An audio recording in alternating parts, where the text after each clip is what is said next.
to the Art of World Building podcast, episode number 7. Today's topic is how to create monsters.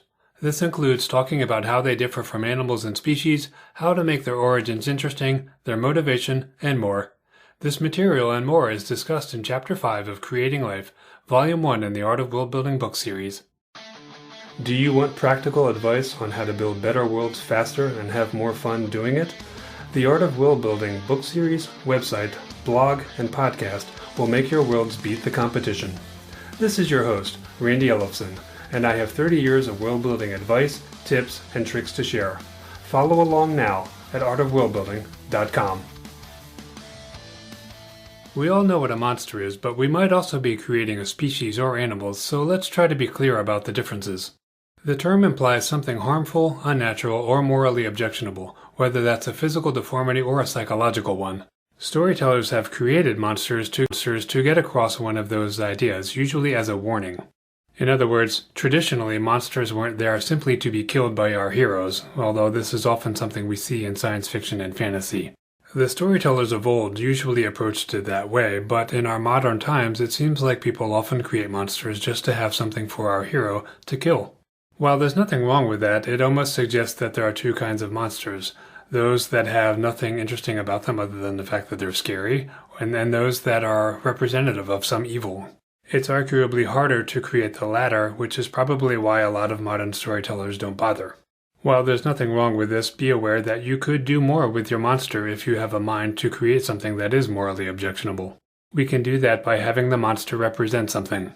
And it should be an issue that has something to do with either the story that we're telling or the characters. For example, maybe your monster is a fallen knight who has been transformed into something hideous, and that the reason this has happened to him is that he somehow failed in his moral duty as a knight, and this is the punishment. By punishment, I don't necessarily mean that someone forced this person to become this way, but maybe their morally bankrupt choices led them to do something, maybe it exposed them to something dangerous, and that phenomenon turned them into a monster. In this way, we can imply that their character and their faults led to them to become a monster. And if we're not looking for that sort of commentary, then we don't need to do this. Another angle we might want to explore is that sometimes a monster is thought to foreshadow some sort of evil thing happening, and this can be one reason why they are cast out of society, because as long as they are around, people are worried about this event taking place. An example of this would be someone who is born with a birth defect that makes them look physically hideous to other people, and that causes people to not only decide that they are a monster physically, but that maybe morally they represent something terrible. The arrival of a person with this moral flaw could herald the end of civilization, for example. That's kind of extreme, but it could be also just the fall of some idea, or some idea has been tarnished by the arrival of this morally objectionable person. Something we're alluding to here is the unfortunate reality that at least people, humans, tend to judge other people based on physical characteristics, and we will decide that someone attractive is good and someone unattractive is bad.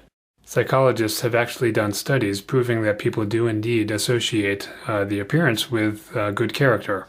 This is an unfortunate reality that we all have to live with. However, we could have species of our invention, or even the standard ones, that don't act like this. They might be the ones who take in a monster or a person who's considered a monster who has been cast out by another society. They may even become known for being a refuge for monsters. What if you have a character who at the end of a book becomes a monster for the second book and then goes to those people for refuge? It's an interesting story arc. We might also have a species or a race or even an animal that is initially considered to be a monster by space-traveling characters who are unfamiliar with this life form. We'll touch upon this more in a few minutes, but the question of numbers is one of the ones we should consider because typically a monster is considered to be a one-off. There's only one of them, not 20 or 1,000 of that particular type.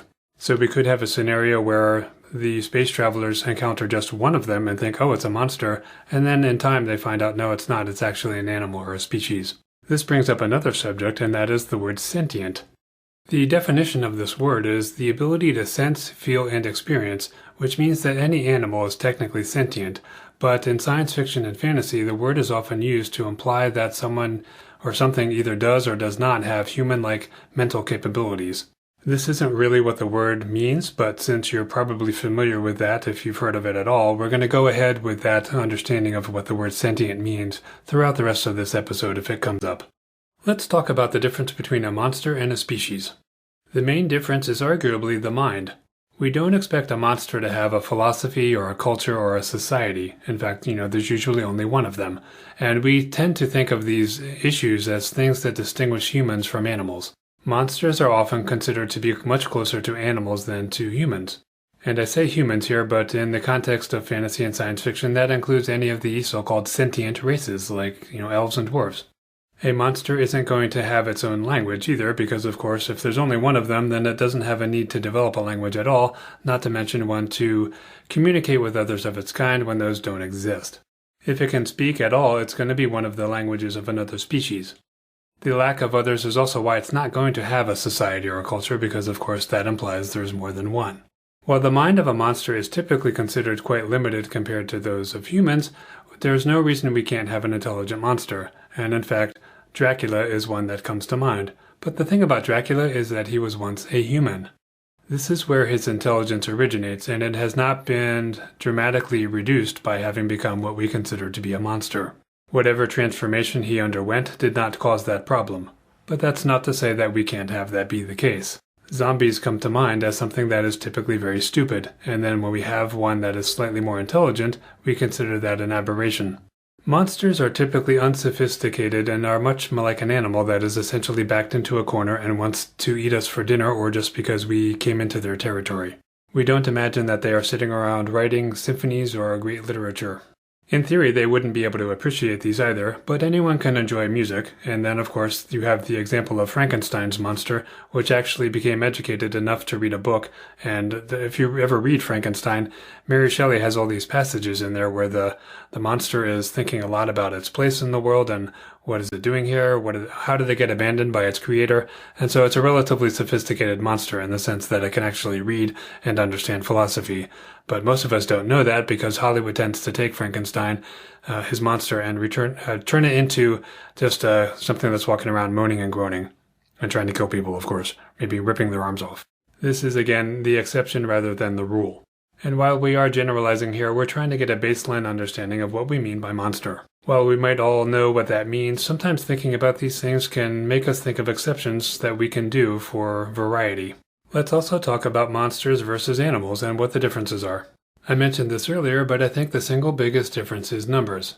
There's a reason that there's only one type of each monster, and that is because this implies that they are abnormal, which means that they are not common. Once we have dozens or hundreds or thousands of them, then they become common and they are not abnormal, and therefore they are not a monster anymore. This immediately reminds me of zombies, and they are considered monsters, but that's not really the word that we use to describe them most of the time. We refer to them as zombies.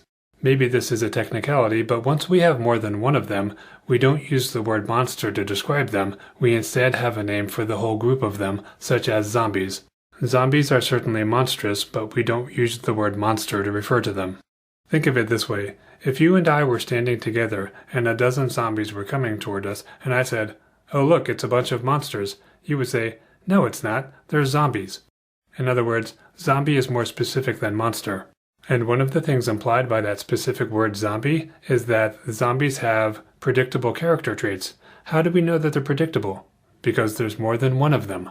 By contrast, a monster is unique, and therefore we don't know what it can do unless we have some sort of experience or we've heard about that, and therefore we use the generic word monster to describe it.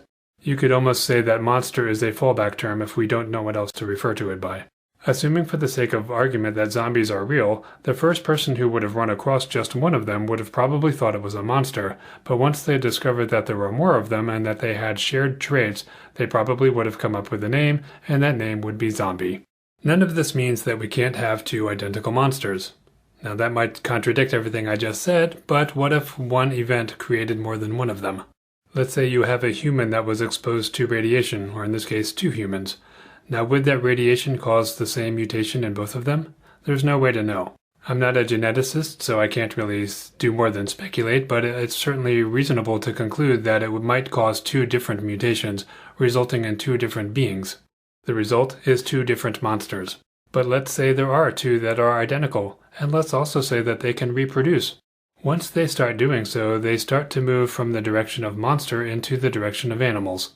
Either that, or if they all have a certain amount of intelligence, then they're going to start moving in the direction of humans.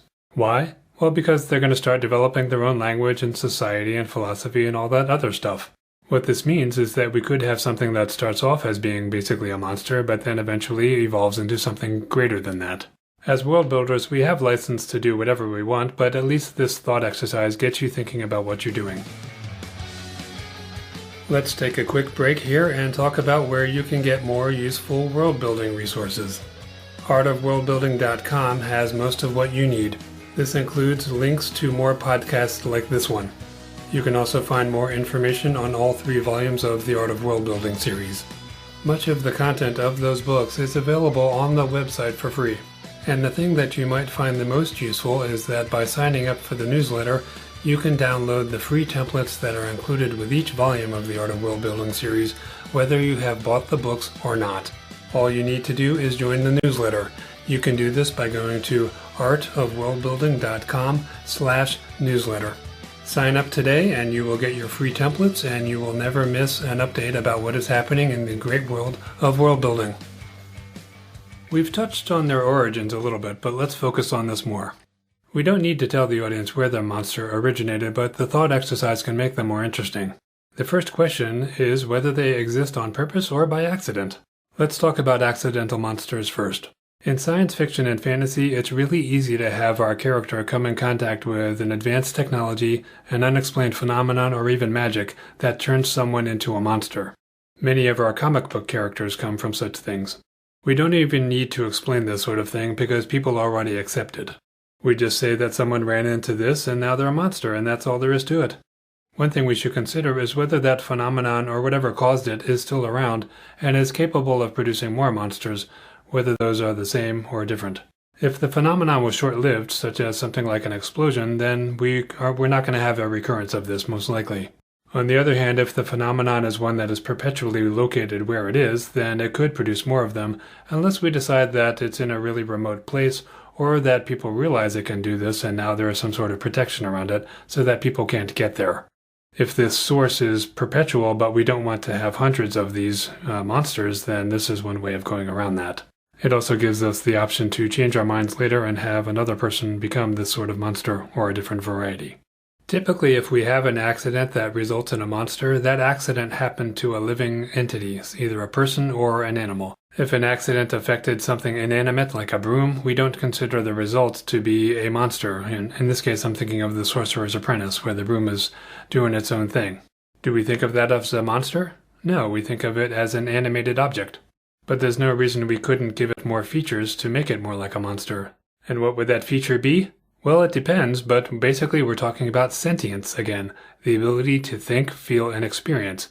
For the most part, an animated object like a broom doesn't have that. I say for the most part because we could decide that it does, but then we've created a monster, and we're using sentience to distinguish between an animate object or a monster. What about plants? These are living matter. Could we have a plant that becomes a monster? Sure, why not? The accident could have given the plant increased sentience. The big problem with having a plant that is a monster is that plants are typically rooted to the spot, and something that can't chase after you is not particularly disturbing. All you have to do is stand far enough away. But what if we gave that plant the ability to lure people closer, such as hypnotizing them or emitting some sort of pheromone that makes them come closer? Now it's starting to become a monster. The plant might also acquire the ability to cause hallucinations so that people don't realize its true nature. Maybe it causes someone to enter into a dreamlike state where they imagine that they are walking into their home and lying down to sleep in their bed when they're really lying down in the part of the plant that consumes living matter, like them. But let's say that it was a human that became a monster, or one of our other species. If this person is now a monster and they've been in that state for decades, being in that state might have rendered their original intelligence relatively muted so that they are now a little bit dumber than they used to be. This is one way to justify the monster's intelligence. Or we could simply decide that this dumbing down of them was instantaneous. Or they could be so horrified by what has happened to them, psychologically, that they've had the equivalent of a mental breakdown and they're just not in their right head about it. Would you blame them? I would probably lose my mind if I became a monster. If something like an explosion caused our monster to exist, we might want to consider who caused that incident to happen. Why would we care about this? Well, for one, it gives us a little bit more backstory and an incident in our history, but it also might give our monster someone that it might want to take revenge upon if it can remember. In a perfect world, the monster might decide to be forgiving, but where's the fun in that? Isn't it more interesting if the monster has an issue with someone and wants to go and find that person and either destroy them or their family, or even the society that it used to be part of and is now cast out of? Because it might not just be an individual who was responsible for the accident, but it could be society or parts of that society. And our monster could actually be the one who caused that accident themselves. Humans in particular have a tendency to not take responsibilities for things that we do to ourselves, especially if it's really bad, so it might just blame other people for this and still have a revenge issue. For those of you who support crowdfunding, I am on the Patreon site and would appreciate any support you can lend. Think about whether you're benefiting from this podcast or the Art of World Building blog and website, and consider supporting the effort to spread the word far and wide. Your support could help a budding world builder create an awesome world that you become a huge fan of. This podcast and related items are my way of giving back to the fantasy, sci-fi, movie, and gaming industries that I love so much. You can give back too by helping to fund the effort. When the next Tolkien or George R.R. Martin shows up, you can tell yourself, I helped them do that. Your support can be just $1 a month to the cause. Higher levels of support get you increasingly cool things, such as PDF transcripts of this podcast, free MP3s, including unreleased music, free ebooks and short stories, bookmarks, and even signed copies of books and CDs of my music. Many of these are unavailable to the public. Just go to artofworldbuilding.com/patron. You can also just go to the homepage and click the big icon for this. Please note that patron is spelled a little bit weird. It's Patreon. Support great world building today. Let's talk about monsters that were created on purpose. Now, by on purpose, I don't mean an example like Dr. Frankenstein, who was trying to create life and inadvertently created a monster. That is still an accident, although not in the sense of something exploding, for example. What we're really talking about is someone who wants to create a monster and has that intention from the outset. A good question is, why would someone do this? And the answer could be that it has a purpose. Maybe this monster is designed to guard something. Since there's only one of them, because monsters are by definition uncommon, then maybe no one knows what to expect or how to defeat this monster. Maybe the monster is designed to go around terrorizing a village because some sort of wizard wants this to be done. Maybe that wizard has a beef with that village and wants to, freak everybody out. The monster could also be just a diversion while the wizard is going off and doing something else. But what about the monster? Does it like having this purpose? Does it enjoy doing what it's doing? And is it bound to its creator somehow, so that if something happens to that creator, the monster also suffers a bad fate? What if the creator dies and the monster is now on its own and is just going about trying to find its way? It might have once had a purpose, but now it doesn't, other than to possibly survive. Maybe the monster is so loyal that it wants to take revenge on those who destroyed its master. The monster could have been harsh because of the way its master treated it, and now that the master is gone, it might be a little bit more subdued or calmer and less of a monster to people. Of course, if it already went around terrorizing people, no one's going to care that it's calmer now, so there's that. If the monster had a purpose, that purpose could have been achieved a long time ago, leaving it aimless. Such a monster is likely to be a little bit more dramatic than one that is still caught up in whatever purpose it has. Any monster that's been created on purpose is arguably more likely to be content with being a monster than someone who was turned into one. While humans and other species have a moral and ethical code, a monster is typically portrayed as not having one, or as having one that is just radically different from ours so that it appears like it doesn't have one. What I'm getting at here is that it's possible for the creator to have imbued that monster with certain attitudes, such as protection of the creator or of an item. Keeping this in mind while inventing such a monster will help you determine how it acts. It can help if you know who created it and why. On that note, who would create a monster on purpose? We're probably thinking of wizards, gods, and maybe a mad scientist like Dr. Frankenstein or Dr. Jekyll. We might also have our villain character who wants to purposely expose the hero character to some sort of phenomenon, either to kill them or to just destroy them in some other way, but the side effect is it actually turns them into a monster. This villain may or may not know what is about to happen to that character, so this could be either an accidental or purposeful creation of a monster. The difference doesn't matter much. The other source of monsters is evolution, such as in the X-Men series. The X-Men think of themselves as mutants, but some of the humans in those stories consider them monsters, and this sets up a nice clash. So let's talk about how to subscribe to this podcast. A podcast is a free downloadable audio show that enables you to learn while you're on the go. To subscribe to my podcast for free, you'll need an app to listen to the show from. For iPhone, iPad, and iPad listeners, grab your phone or device and go to the iTunes store and search for The Art of World Building. This will help you to download the free podcast app, which is produced by Apple, and then subscribe to the show from within that app. Every time I produce a new episode, you'll get it downloaded right onto your iDevice. For Android listeners, you can download the Stitcher Radio app, which is free, and search for The Art of World Building. This only needs to be done once, and at that point you will never miss an episode. Let's talk a little bit about habitat, as where the monster lives is important to any story involving it, even if that home is never shown. The biggest reason we will show the home is that our characters have stumbled upon it or purposely sought out its lair in order to destroy it, and once we do show this home, this gives us a lot of opportunities to characterize the monster itself through the home. There could be any number of things that are lying around in this lair, including treasure, weapons, and the remains of victims.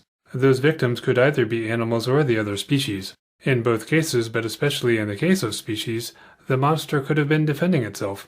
Or it could have either lured those people there or gone out, kidnapped them, brought them back, and then consumed them to some degree. As for why the remains are still there, it's possible that the monster is warning anyone else who stumbles upon this lair or purposely goes seeking it out that this is what's going to happen to them if they come in.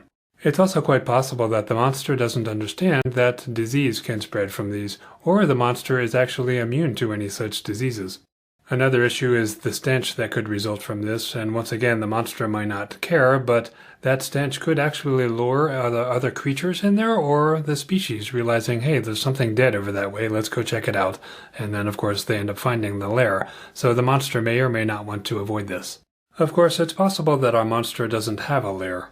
This is a little bit uncommon because in literature the stories are typically cautionary, meaning that the monster is living somewhere near a settlement that is supposed to learn a lesson from the monster's existence. A monster that goes away for a long period of time might prevent the population from learning that lesson. On the other hand, there's no reason we can't have a monster that does like to travel. Maybe it does so seasonally, having more than one lair that it arrives at different times of the year. This makes me think of migrating animals, but animals do this mostly for mating reasons. However, they also do it for food reasons if their food tends to move around. But in the case of a monster, the monster is typically dining on people. That's one of the reasons it's a monster. So if the population stays put, the monster probably stays put. But what if you have a migratory species?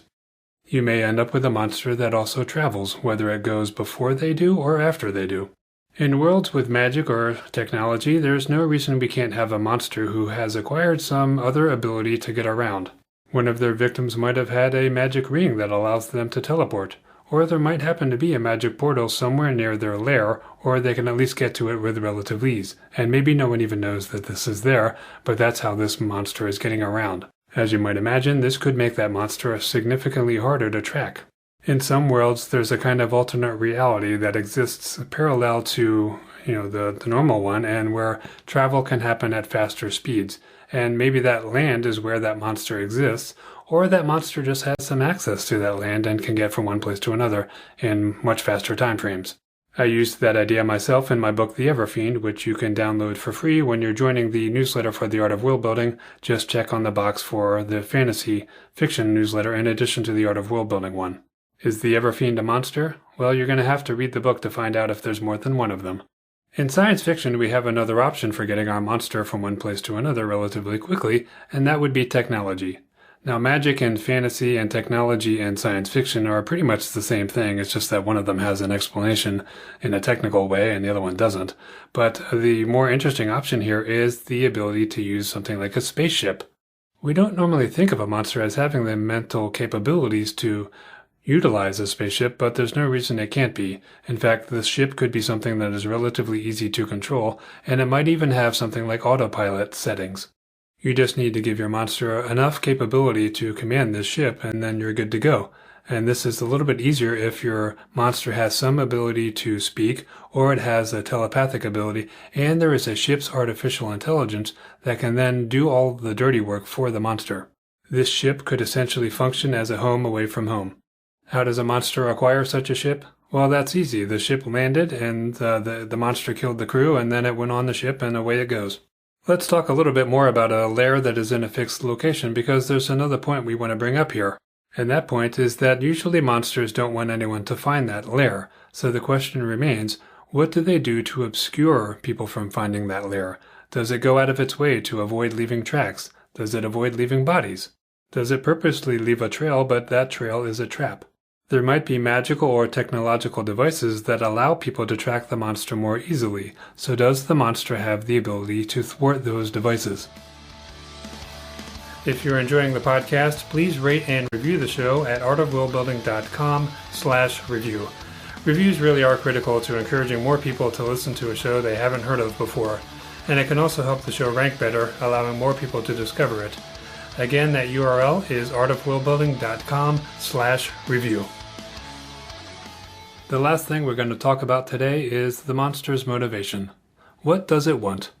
Being left alone is a viable option. After all, if everyone thinks you're a monster, you probably don't want to be around them. In our modern world, with so much concern about bullying, we could see that this monster simply doesn't want to be on the receiving end of this. In fact, you could say that this is emotionally abusive. It seems kind of silly to say that about a monster because we consider them evil and they're going around attacking people, but certainly in modern children's stories, we have these stories where a monster is just considered to be a misunderstood creature of some kind, and it's actually a nice guy, but it's being bullied and therefore it's lashing out. This is a bit of a cliche, but the idea still stands. Maybe the monster just wants to be left alone and not have to deal with this. This is arguably more likely if that monster was once a species of ours and has been turned into a monster and remembers enough of its old life that it doesn't want to experience this. On that note, some of our species might think the monster has the right to be left alone, provided it's not going around killing people. In our modern times, we have a lot of this right to life kind of thing going on, so are there people or species who think that your monster has a right to live? Another motivation is hoarding treasure, but this is one that I've always had a problem with for one simple reason. If you're a monster and you are shunned by society, then treasure isn't going to do you any good. It's not like you can just waltz into town and say, hey, you know what, I want to buy that treasure chest over there for 50 gold pieces, and the guys can say, well, I'll sell it to you for 60. It's not going to happen. You're not going to have any bartering. So, this is money. A monster doesn't have any use for this. Now, the only alternative to that is to say, well, it's shiny, it's pretty, the monster's kind of dumb. It just likes this shiny, pretty stuff. In which case, okay, sure, hoarding treasure makes sense. A better justification for treasure being around a lair is that anyone who went to try to kill this monster has ended up dead, and their possessions are now just lying around, casually discarded, and the monster doesn't care or know what to do with it, and so it's still just sitting there. That makes a lot more sense. If the monster was never part of society, it's probably not even going to understand the value of these things, unless of course it's a good observer and it sees people coming into the lair and trying to walk off with something especially shiny. And it might reasonably conclude, oh, that must be valuable, but is it even going to care that it is? Another justification for that treasure is, of course, it does attract people, and if the monster wants to eat those people, well, then it makes sense to leave that treasure around. What about food, since we were just talking about that? Everyone needs to eat, and your monster is likely no exception. The bigger the monster, the more it's going to need to eat, and the more frightening our monster is, the more likely we're going to have it wanting to eat the species instead of just the local cow population. Granted, it's not like people are not going to be upset about the livestock being eaten because there's only so many of them and it's someone's livelihood, but it's much more horrifying and upsetting when the people are being eaten. So we really might want to consider this as a motivation, that the monster is eating people just because it's hungry. Now, if the monster is a little bit smarter and more psychologically aggressive, maybe it's eating people just to freak people out. The problem with doing that is that, of course, people are going to get upset and they're probably going to come after me and try to kill me. So do I really want to do that? Maybe if I eat people once in a while, people will leave me alone. But if I eat people all the time, they're probably going to come after me. If I eat people and I don't make it obvious that I'm the one who did it, then they're going to be less likely to pin it on me and come after me. This is one reason why I might kidnap someone and take them back to my lair to consume them there. It also might be smart for me to not leave the remains inside, like the opening to my cave, for example. Monsters may not be sophisticated enough to understand the difference between eating an animal and eating a person, so this is another option. Another motivation that we just touched upon is security. No one likes to feel threatened, and that includes monsters.